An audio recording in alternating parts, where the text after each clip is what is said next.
Hello, everybody. This is Scott Roberts with the Explore Alliance presents the OpenGOTO community. And today with me, I've got Jerry Hubbell with me, Tyler Bowman, and Heath Creekmore. We've had a great weekend. Over the weekend, I challenged our customer service team that the people who have never done deep sky astrophotography to take their the first deep sky image. And I said, anything's possible. You can use your smartphone. You can do it any way that you can do it. Just grab some sort of data of a deep sky objects or a deep sky object and send it over to me. And the prize was I was going to buy lunch. And so Heath Creekmore was the first to answer that.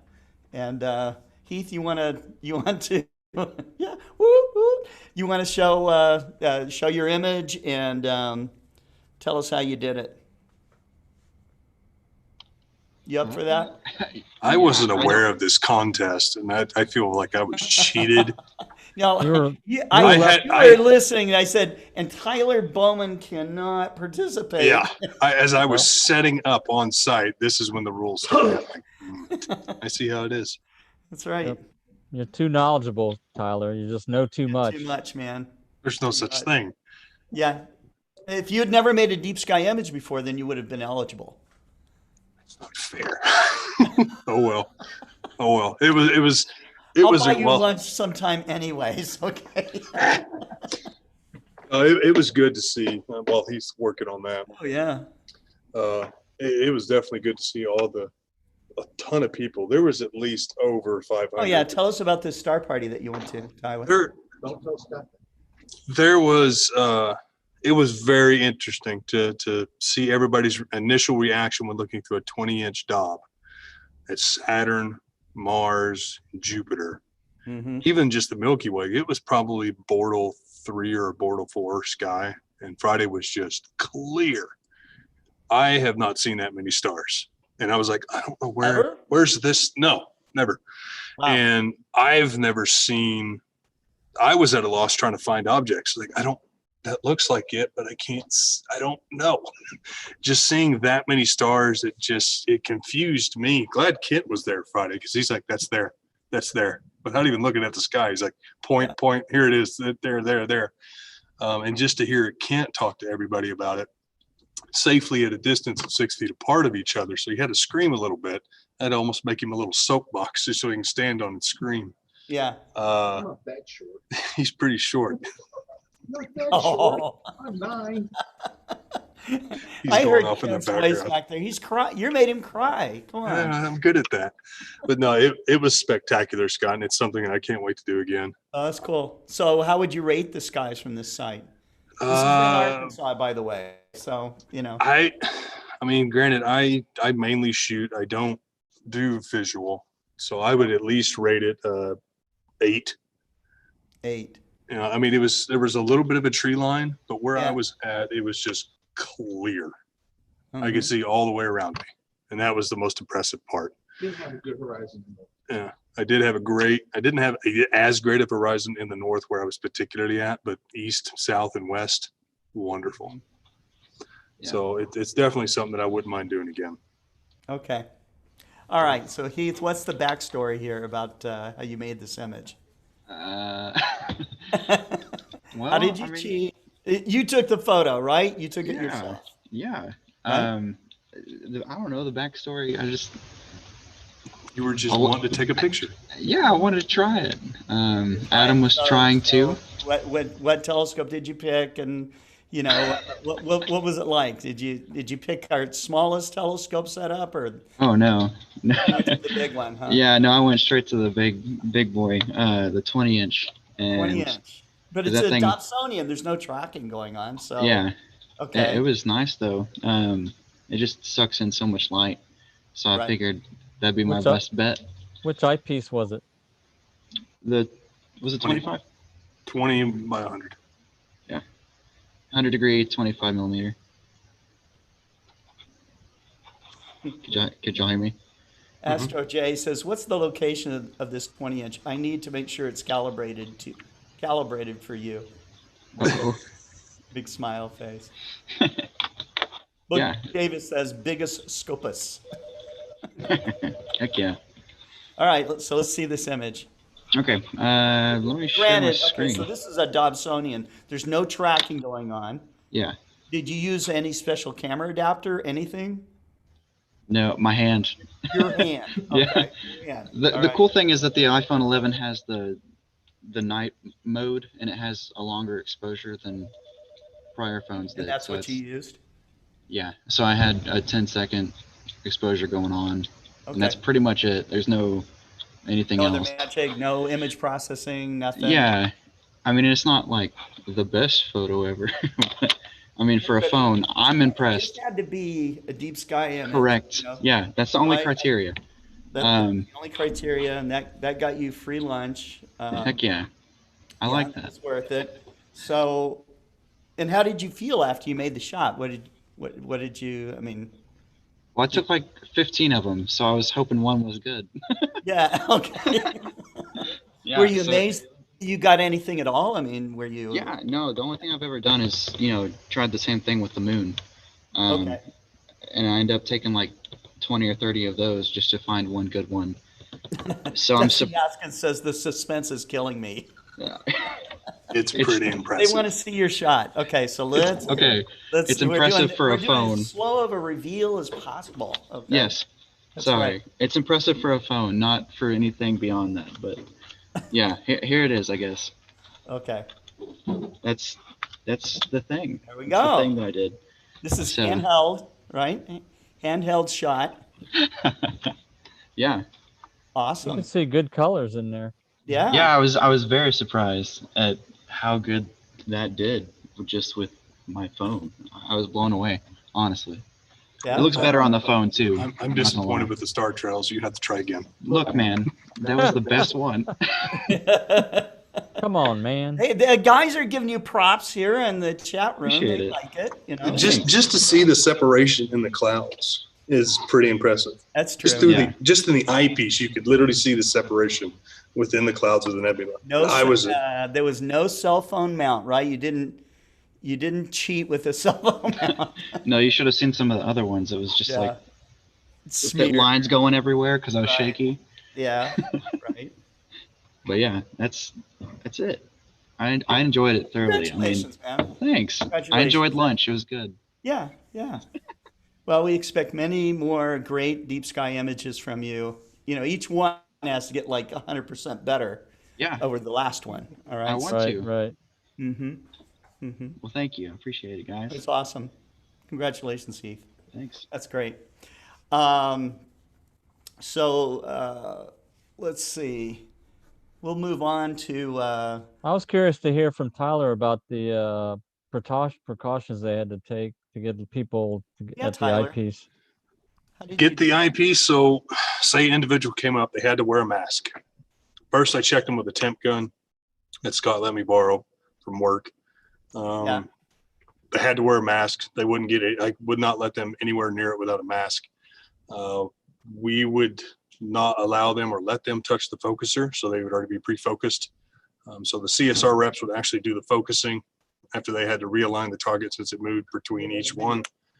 We cleaned each eyepiece with 90% rubbing alcohol and gave it a couple seconds to let it air dry. Then we politely asked the individuals to take a gander.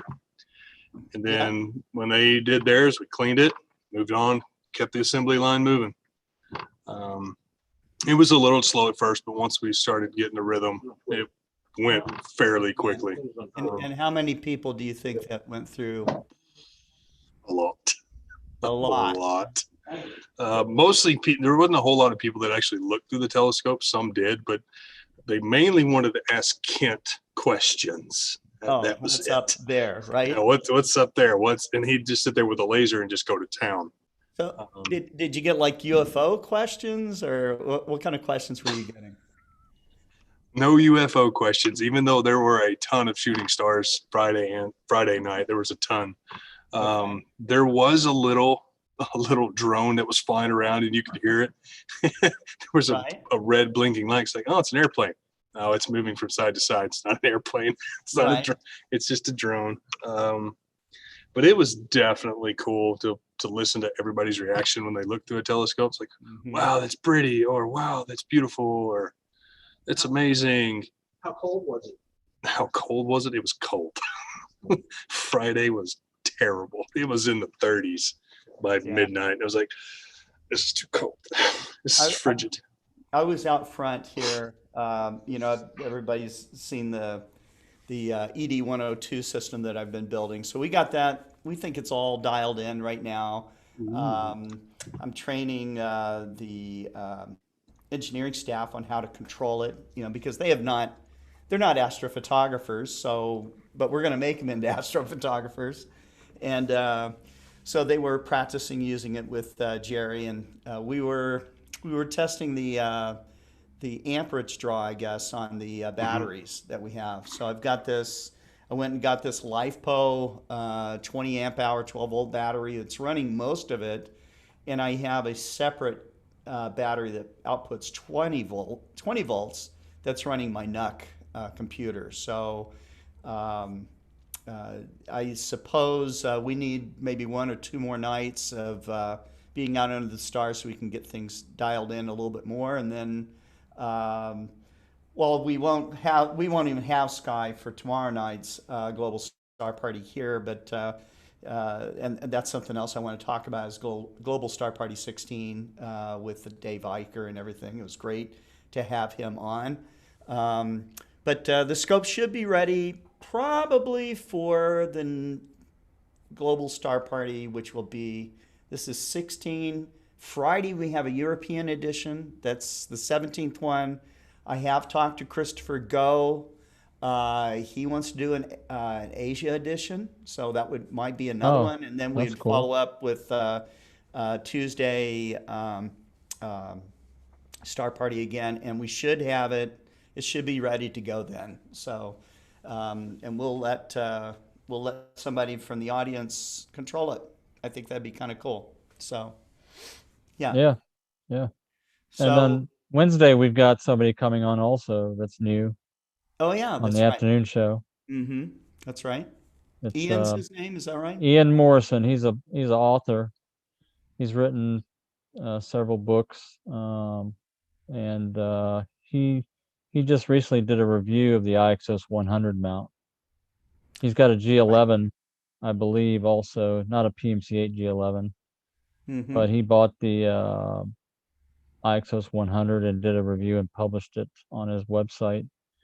And we'll talk more about it on Wednesday. But he's an astrophysicist that's also an amateur astronomer. Oh, that's very cool. Got note today that Alan Stern is going to join us for a special program. So Alan Stern was, I guess, principal investigator of the New Horizons mission to Pluto, and so he's done lots of amazing things with NASA and planetary exploration. And so he'll be on for a program that we're currently arranging right now. It probably will broadcast sometime in November or December, but it'll be a live broadcast. So very busy guy. I'm really happy that he's making time for amateur astronomers, and he does participate a lot in social media. I follow him like that. I love the way that he engages with people, but it's going to be really special to have him on our program. So that will be an Explore Now program that will be just totally isolated just for him. So, because he's got a lot to say, Ian told me that he was going to try to watch the show this afternoon, so it's later Oh, there, of cool. course. But he may be in the chat there if you see him. Well, let's see who's in the chat. We've got James the astrophotographer, Rachel Gunther, Genthner. Okay, sorry about that. Richard Grace is with us. Tim Myers is on. Book Davies. We got a conversation going on. Wolfgang from Germany. We have Shailendra Sharma, otherwise known as Chak Sta, okay, out of the UK. He's watching. Dave Ing in LA, Temecula, actually. Who else? Not a lot of people chatting. Brett Blake. Punchy astronomer, hello. Aren't all astronomers, if they're real astronomers, punchy all the time because they're up all the time? Let's see. And I don't see Ian yet. Joel Sweetman. The moon is so special. I agree, man. Dusty Haskins. Joel, I already mentioned Joel. And Astro J. Not sure where Astro J is from. Maybe you can tell us. It's fun figuring out where everybody is. Some people I just remember. Dale Beasley is watching. Wes McDonald's watching. Does Wes watch the program all the time?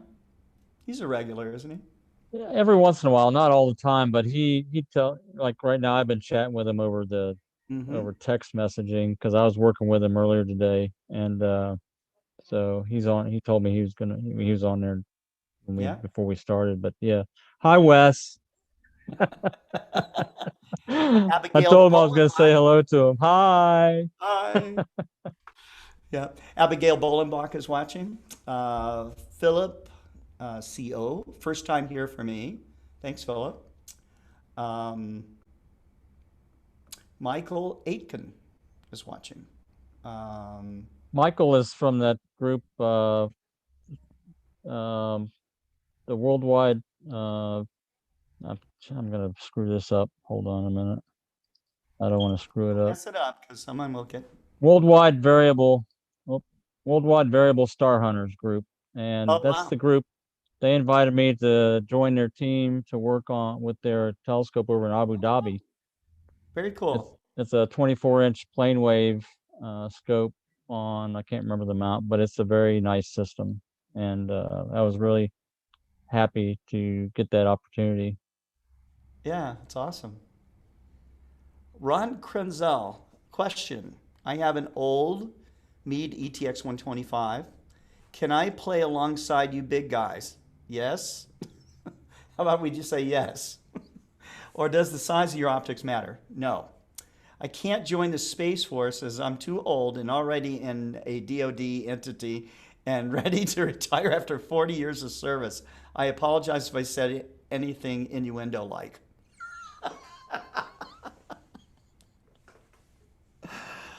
Okay, Ron, you're in. Okay, you're in with us, and but this is like joining the mafia. You can't get out. Okay, so Right, know right. that.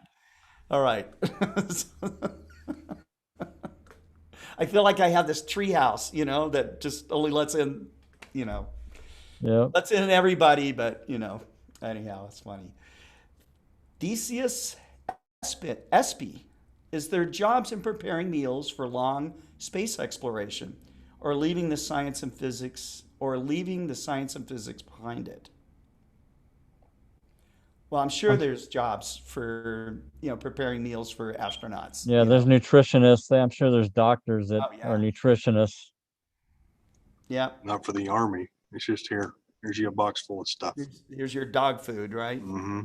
And a K ration. Yep. Now, I think the astronauts eat pretty good, actually. Astro J. Well, I say that, but then back in the '60s, we had this stuff called space food sticks. Oh yeah, those are great. They were not great. They were terrible. They were like, We you got all these, ate them. We all you ate know, them. We yeah, you drank got these Slim Tang, Jims, right? we had space food sticks and stuff like that. But, first off, they were kind of this brown stick, kind of ugly looking. It's Didn't like a sound Slim great, Jim. It's like a chocolate Slim Jim. kind of. Yeah, it was very, very That just mediocre. sounds disgusting. Space food sticks. Yeah. Yeah. It was Yeah, but they great. sold like crazy, I think. So That and Tang. Tang was, you had to drink Tang. that's right. You had to drink Tang because that's what the astronauts drank, right? And Tang tasted good. Tasted about 100 times better than a space food stick. It's kind Let's of like just say that. Kool-Aid. But Yeah, you I like think space food sticks, right? Yeah, that's good stuff. You can get freeze-dried ice cream now. If you go to the Air and Space Museum, Oh yeah, I've had they that. sell the freeze-dried ice cream for. All right, oh yeah. Theseus says, oh, wait a minute, we already covered that. Astro J, Ron, I can't speak for them, but I've never been turned away from anywhere. People are just happy you were there, and we're happy that all of you are here too. Um, Michael Aiken says, honored to have Jerry. We're honored too, man. Dave Ing, Scott, I appreciate the door prizes you and the other contributors provide. Thank you. How do we follow up? I understand that I had one back on September 29th. I've never heard anything about it. Okay. You follow up directly with Kent. Okay. So Kent at explorescientific.com. So we'll find out what's going on with that. That has happened before. So we apologize for any cracks that have happened with that. So, and what else? Any other comments? Celtic Raven says that there is an entire agency inside NASA that develops food for the astronaut program. Yeah, could be a whole career. Brett Blake says, note to self, never let Jerry cook or me. I spent my high school and 1 year of college working at restaurants, so I was a short order cook. Oh, so you can cook. You're like a fry cook or I cooked. I pancake? worked at Shakey's Pizza, so I made everything that was on the Oh, menu wow. except for pizzas. Oh, except for pizzas, So I made everything. I mean, we had a big menu that I had the salads, everything. steaks, salads, pasta, Oh, I didn't know. sandwiches, subs, all kinds of stuff. Oh, wow. Hmm. Dusty Haskins says, chocolate Slim Jim. Okay. What's wrong with you guys? Wrong. It just It's sounds like a an long MRE. Tootsie. It's kind of like a long Tootsie Roll too. You could look at it like a Tootsie Roll. Yeah, but tasted like a meat steak. Okay. All right. Now let's get down to business here. Dale Beasley says, I have a question on the XS2 PMC8. After leaving polar alignment and balancing the scope using carte du seal, what other steps are needed to get the go-to function working properly? I'm needing more information. What's he trying to do? Is he just trying to polar align? Is he trying to salute to a star? Or what's he trying to do? Well, he says, after leveling, I'm sorry, not leaving, leveling, polar alignment. So he's polar aligned and he's balanced the scope. He's got carte du seal. What other steps needed to get the go-to function working properly? Well, If he's so he needs to have a, a serial cable, right? With the FTD, whatever. I've helped Dale in the I think past. he's looking at what's the next step after he's got his chart running and connected to the mount. Now he's sluiced to a star. Well, you got to and sync then first. and then he syncs it. That's the next Yeah. step, to sync the You mount. need to You go sync it and- first. Right, you center the star and then you sync it. Mm-hmm. Yeah. Dale, if you got more details, let us know. Dale, you know how to get a hold of me if you need any help. Yep. Daz Valdez did a video with an astronaut and a NASA food scientist. It was excellent. Is it possible that the world could come together to help provide more support in colonizing Mars, like Elon is planning to do? Well, I think that once we get to that point where we're actually really doing it, there'll be a lot of worldwide support, so it's going to take everybody to do it. It's too expensive for one country, and we're going to need the brain resources of people from anywhere and everywhere. Jim Norwood wants you to repeat what you said about the Star Party, Tyler. Which part? All of it, I think. Give him like the 30-second version, okay? 30-second version. How you manage the 30-second version of the Star Party. yeah. I managed it. They couldn't come near the telescope without a mask on. If they didn't have a mask on, they were immediately turned away. I checked their temperature first. I aligned the actual set object with whichever telescope I was using. And then once I get it aligned, I'd wipe it off with 90% alcohol, rubbing alcohol, not actual alcohol. And then I would let them look at it. They say, ooh, ah, ooh, ah. I'd re-wipe again. Ooh, That was about it. ooh, ah. Yeah. Cool. So you did it safely, right? Extremely safe because I want to go home to my kids. I mean, I don't want to bring anything home. When everybody was wearing masks, how far apart was everybody standing? Was it, I don't know if there's a requirement for social distancing and 6 masks. feet. Okay, so everybody pretty much stayed apart. One thing I Except for- told them, Except for One- families that stood next to each other, I guess. yeah. One thing I did tell them to help reduce the fogging of the eyepiece is take a deep breath before you look. That way you don't fog up the actual eyepiece and ruin the image that you're trying to see. Right. Right. Did you see your breath out there? It was so cold. Sometimes. He's going, yes. It was cold. There were Michael, people out there with shorts. you're out there with shorts. Oh, there were some people. I was out there with sandals. It wasn't that cold to me. And I was out there in oh my shorts. God. Yeah, Heath was out there in shorts. Yeah. I don't know why.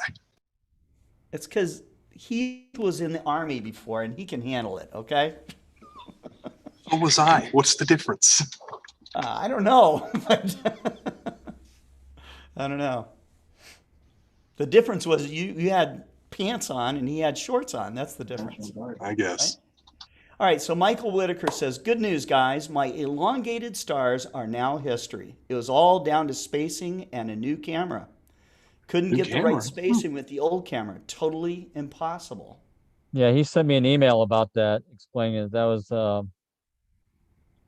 was a spacing on his DSLR, I believe, Mm-hmm. that was wrong or something.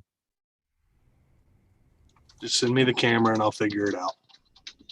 Brett Blake says, I learned all about syncing the hard way. Okay, let's see. All of it's hard. Yeah, it is. The hardest part is when it's so simple and you forget it, you know? That's really hard. It's hard when you make 'Cause you're assumptions hard on too. yourself at that point, you know? You Right, want to kick yourself. You're like, right. that's the reason why you should probably have like a little book, you know, a procedure book. Jerry and I have talked about this before, you know. Harry has one. Well, when I went to Mauna Kea, all right, I got invited to do the 1991 eclipse for Mauna Kea. And so I'm with the Nova film crew, and they brought me there because at 14,000 feet, okay, you don't have a lot of oxygen, and your brain doesn't work very good. And my brain is not exceptional anyway. Um, so I called up That's some of like my being in. friends. What's that? I'm sorry. That 14,000 feet rang a bell to me because that's like being in the reactor containment. We had a vacuum containment, a Right, partial pressure containment, so we brought air bottles in there to breathe, even if we were in there for a half an hour. So right. being at 14,000 feet for however long you were, that's I stayed at 14,000 feet. I was there for 4 days and 3 nights. Guess what? No sleep the entire time. No sleep. I couldn't sleep at that altitude, you know?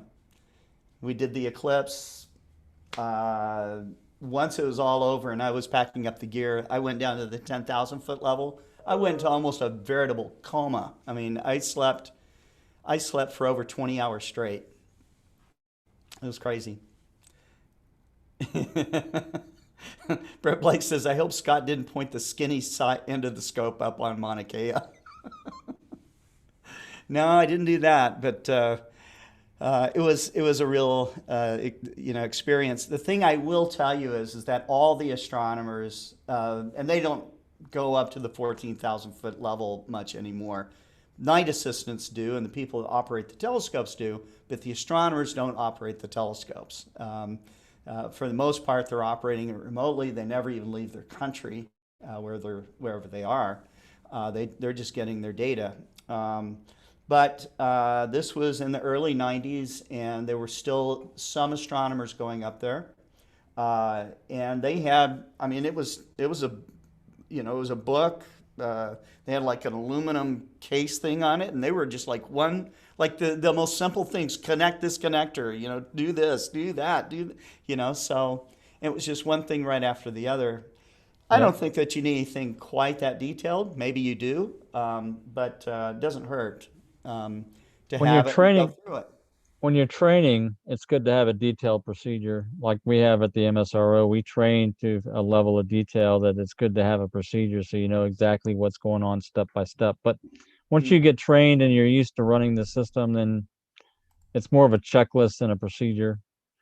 yeah, A checklist is something that you do a process and then you go back and look at it to see if you missed anything, is what that is pretty much. right. Apparently, I got an email from Celtic Raven, and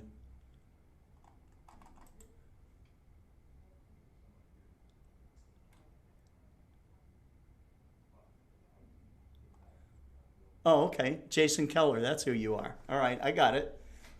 He says, if you want to read this on a live broadcast, just please make sure I know when you do. How about if I read it right now? Okay. Um, so I took the chance and ordered two eyepieces, 88 degree, must be 82 degrees, 14 and 8.8 long eye relief and 1.25 inch used on a Meade LX90. The transmission clarity, just incredible. I've worked with lots of optics over the years, not only telescopes, and my God, they are so clear. Tonight we had a small two-family star party, and wow, is all that coming out of everyone's mouth? And wow, is all that came out of everyone's mouth. I'm sorry. My computer had a malfunction tonight for some reason, and while working on that The field of view was the thing that saved me and was huge. This may have been a double or triple normal viewing field.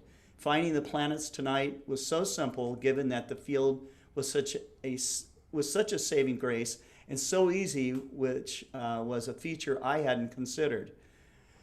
What did we see? Saturn, lots of rings. Jupiter, really faint ring, 3 moons. However, we could lightly see banding.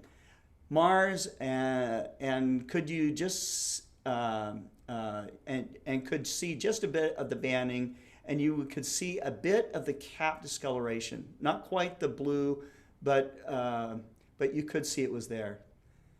ES just simply killed it with the design and engineering on these. Thank you. Good Lord, Jason. Thank you very much. Thank you. That was a nice report. If you wouldn't mind, I would like to use it as testimonial, because that's a great report. Thank you.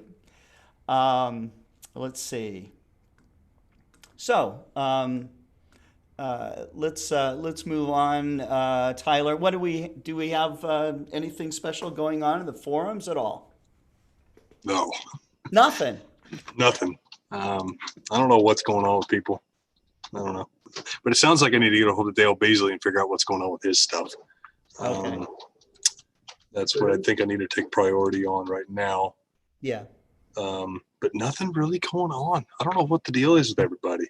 Come on, give us some problems so we can work on It's them. all working, and I know. If it ain't broke, don't fix it. Yeah. I mean, I don't know why you need me here. I can't fix it if it ain't broke. Don't say that. We got to find things for Tyler to do. Make stuff up, okay? Call him, challenge him. All right. That's right. He's pretty good at unloading cargo containers. He is good at. That's right. We've had a ton of containers come through. So, look, if you guys are, I know a lot of the other manufacturers are sold out of equipment. We still have ED Appos in stock. Lots of eyepieces in stock if you're looking for that. Mounts are a problem. We've sold out largely out of all of our mounts.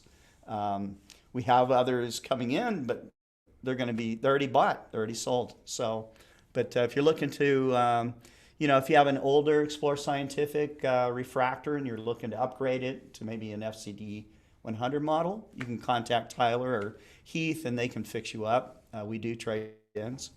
And so that's I'm glad that we do have inventory still and that more inventory has been coming in. But You think our distributors, our dealers have mounts available? Some do, yes, some do. We had dealers order huge orders in mounts, so so that's good. Jim Norwood says, I tried to call you with a problem this morning, Tyler. You didn't answer. Ha! But Samir called me and took care of it. So it's all good. We had 3 containers. Yeah. I was a little tied up. Container. Yes, that's true. That's true. I do apologize, Jim. I'll do better next time. That's right. Astro J wants to know, has business been up since the pandemic?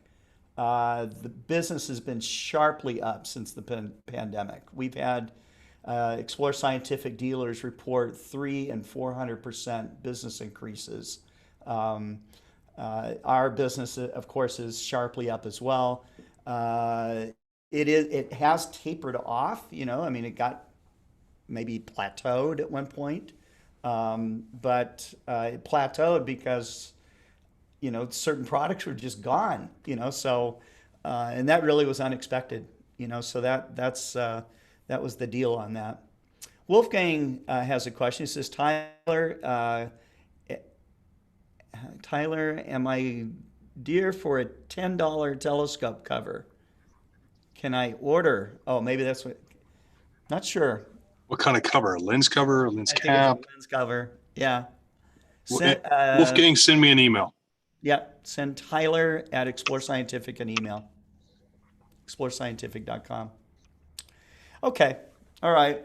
Now, Jerry and I were talking earlier, and the reason why I asked Tyler if anybody asked about UFOs is Jerry was showing me this article. We had talked about, well, they don't call them UFOs anymore. They call them UAPs, right? And Right. so, you know, I mean, Jerry is he's a skeptic on, you know, paranormal and, you know, pseudoscience and stuff like that. I am too. But you showed me something that was kind of compelling. What you want to share that with the Yeah, audience, there Jerry? was a there was a I found a YouTube video that's a channel of this MIT astrophysicist physics. Uh, he does interviews with all kinds of people, and he's interested in of course space science and everything and UFOs.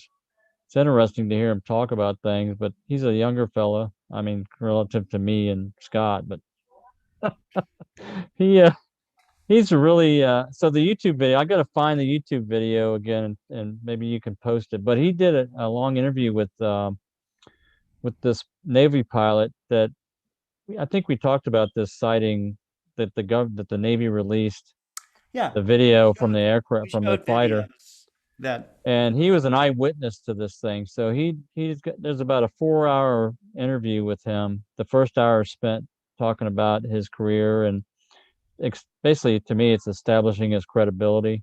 yeah, And then after the first hour, he starts getting into the UFO, and they call it the Tic Tac UFO. So you might be able to search that term on Tic Tac Google, UFO.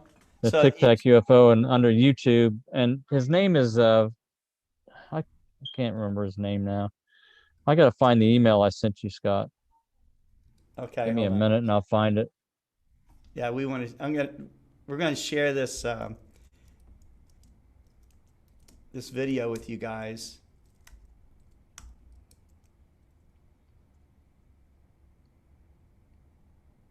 Retired USAF's Colonel's UFO claim and final interview. Is that him? He looks too old to be one of these guys. What's his name? Colonel Robert Friend. No, that's not him. Not him. Oh, meet the Top Gun pilot who chased a UFO in an FA-18 Super Hornet. That might be him. What's his name? It starts Lieutenant with a. Commander Donald Fravor or David That's him. Fravor. David Fravor. That's him. Yeah. Okay, so this isn't 4 hours long. No, so what's the name of the guy that's the channel? That's probably the same channel. I think he broke it out into different Vice pieces. News Tonight. No, it's The no. Tic Tac UFO story. David Fravor and Lex Friedman. Yeah, Lex Friedman. Yeah, Okay, this is that's about the 38 astrophysicist. minutes. All Yeah, right. that's a portion of it. All right, maybe it's got the juiciest part in there. I'll just share that. But you can find, yeah, you'll find the full 4 hour interview if you look for it. Yeah. Okay. Friedman. Friedman. Lex Friedman podcast. Right. Yeah, so I don't So know. what I told Scott is that it was a lot of good detailed information. He gave you a lot of information that you don't get from the video as an eyewitness. He actually, when he intercepted this thing, it actually intercepted him. It noticed their activity and it started flying towards them. And he came down to it and it came up to him, and he got to within a half a mile of it and saw the thing. And saw it. Wow. So I don't know. I'm still skeptical. I don't know why, but I am. Well, you have to, yeah, just listen to the guy and see what you think about him. Michael Aiken says, I've always been interested in Zeta, particularly HIP 15371, how it was mentioned on the multi-planet system years upon years before they were discovered in exoplanet research. Tyler, did you get Nina running? You mentioned it to me on a thread. I remember talking to Philip, but I haven't had time to do anything. Scott's making me run rampant, fixing everybody's stuff, and just haven't had a free moment. And plus, I got crap clouds. Oh man, Clouds. It's terrible. Sucks to Jerry be and I are you. becoming experts with Nina, and we got crap clouds too, right? Yeah. Yeah, Jerry's gonna have to show me the basics. I mean, Sacrifice. I need to read the manual We first don't before I care. We ask want to be Jerry, experts. because Jerry will be upset if I don't read the manual first. So I gotta read first. All right. Well, okay. So Wolfgang's putting you back to work. He says you have an email now, I just saw it. right? So okay. It's fun working with you guys in the chat room. Anyhow, well, tomorrow night we're going to have the 16th Global Star Party. We've got 16-year-old young girl student in Nepal. It's going to be talking about the importance of astronomy and space for youth in her country. Nepal apparently does not have an educational telescope. She's never looked through a telescope before. She's intensely interested in astronomy. And so it'll be cool to hear from her. She's going to do a 3-part series with us. And then if you were watching the last show that we had, I think Friday, we had David Eicher on. David is doing a 17-part series on the Global Star Party, so he'll be on for months with us, talking about big science and the strange science issues that are out there. So in astronomy, we also plan to have a Friday European edition Star Party that will be with Gary Palmer. Gary is normally on every Star Party. This will be the first one he's missing because he's got students. Gary Palmer Astronomy, he makes his living teaching others how to get the best image processing and stuff. He's also a prize partner for the Global Star Party and the Explore Alliance, and so you can win, by answering questions correctly, you can win an hour session with him. And just even in an hour, you can learn a lot. Tyler, you're working with him at this point, is that right? I am, and Gary he's like Jerry. He overloads you with information, and he just keeps not bothering you with a question, but asks you questions to make sure that you know it. understand. Yeah. And that's what I love about it. It's a very, very informative class, and it is that. And if you can't keep up, you better be writing down notes. So Jason Keller is asking if there's any chance to make a special star party for the Saturn-Jupiter occultation, not occultation. Conjunction. Sorry, guys. On December 21st, I'm hoping to be out watching, but just in case I have crap weather, well, you're definitely reading my mind. I've already started working on an intro, outro type of message about it. Yeah, we're definitely going to do it on the 21st. So that will be a special star party. No one wants to miss that. And, a lot of us might get clouded out for some reason. So I think having a global star party for that makes a lot of sense. Let's see.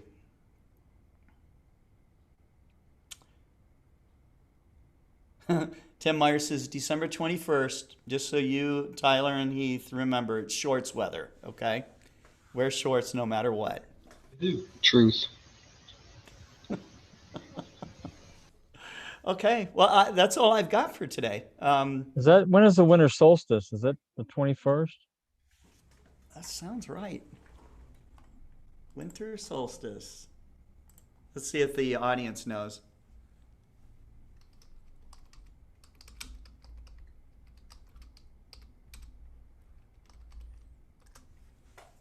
Yep, December 21st. So it'll be a winter solstice star party with the great conjunction of Saturn, and that's what it's actually being called, is a great conjunction.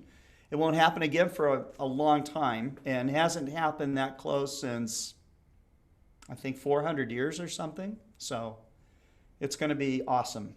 And for all of us watching, probably a once-in-a-lifetime opportunity. So that's... Do you remember that Schoolhouse Rock little thing, conjunction junction, what's your function? Oh, right. Yes, I do. Yes, I do. Yeah. Okay. So Tim Meyer says, send me an email and I'll send you a link. All right. Richard Gray says he's planning to travel to an overlook for that because it will be lower in the horizon if it's clear. Oh, yeah. Well, Brett Blake says, only 400 years. I'll wait for the next one. We'll have to come have the Explore Scientific cryogenically preserving kit. Okay, so you can be there for that next once in a lifetime opportunity. Maybe you'll be on Mars the next time to observe it. Oh, maybe, yeah. But it's got to look about the same for Mars, right? If you were on Mars, so maybe a little bit different. I don't know. They're closer to Jupiter. Closer to Jupiter. That's right. Be cool to have a remote telescope up there anyhow. Well, unless we got more, you guys have anything more to add? You want to shout it out to the world? No? Okay. All right. Brett Blake says, I live in New England. We have natural cryogenics here. That's why they live so long. Just saying. All right, guys. Well, thank you. Thank you very much for watching. We will have a 4 o'clock show on, and then we'll be back on at 7 p.m. Central for the Global Star Party 16. And so it'll be a lot of fun. Don't miss it. We'll see you.